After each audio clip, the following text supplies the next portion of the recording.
Assalamualaikum guys, hari ni bersama Jojo. Okey, Jojo nak tunjukkan dekat korang satu model kereta. Kereta ni kereta compact executive. Jenama Continental, fully CBU, kita bawa import daripada Japan.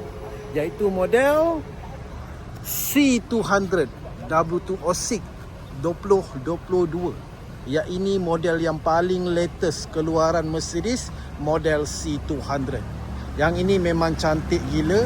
Kalau comparekan dengan model yang sebelum W205, kereta ni lebih lebar, lebih luas. Enjin 1.5 turbo.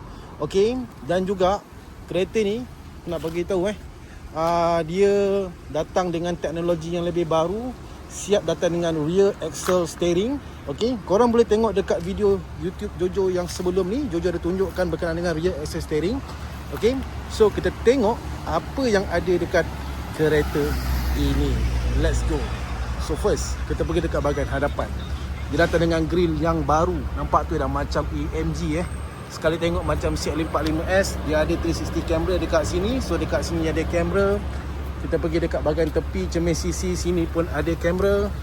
Nampak lepas tu dekat belakang pun ada kamera. Sport rim dia pun cantik, okey. Bentuk yang baru. Gempak gila. Dah macam Porsche dah potong sport rim dia ni. Okey geng, dekat bahagian dalam kereta ni, dia punya button semua dah ubah dengan dia punya door trim warna merah, cantik gila. Ada memory seat, ada heater seat. Ini button ni kau tekan je. Okey, button ni tekan saja. Datang dengan speaker bermister. Steering dia flat bottom AMG, multi function steering. Meter dia pun datang dengan bentuk yang lebih baru, fully digital. Ada HUD lagi.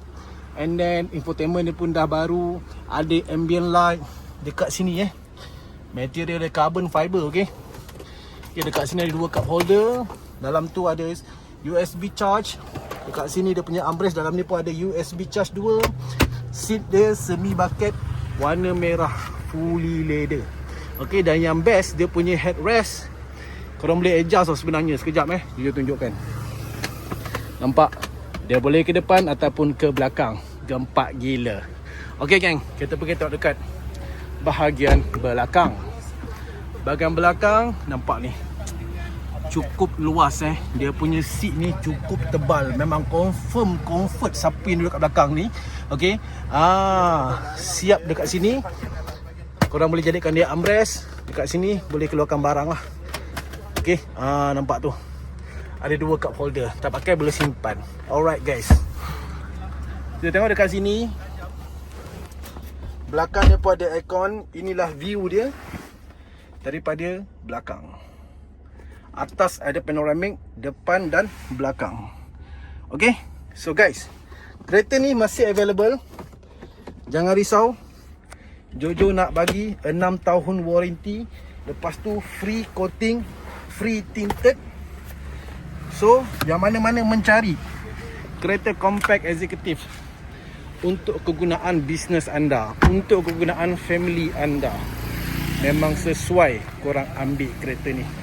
Okay, so guys, ingat, apa-apa cari Jojo. Okay, so korang boleh tinggalkan komen dekat bawah. Dan jangan lupa tekan button subscribe. Assalamualaikum and see ya. Ciao.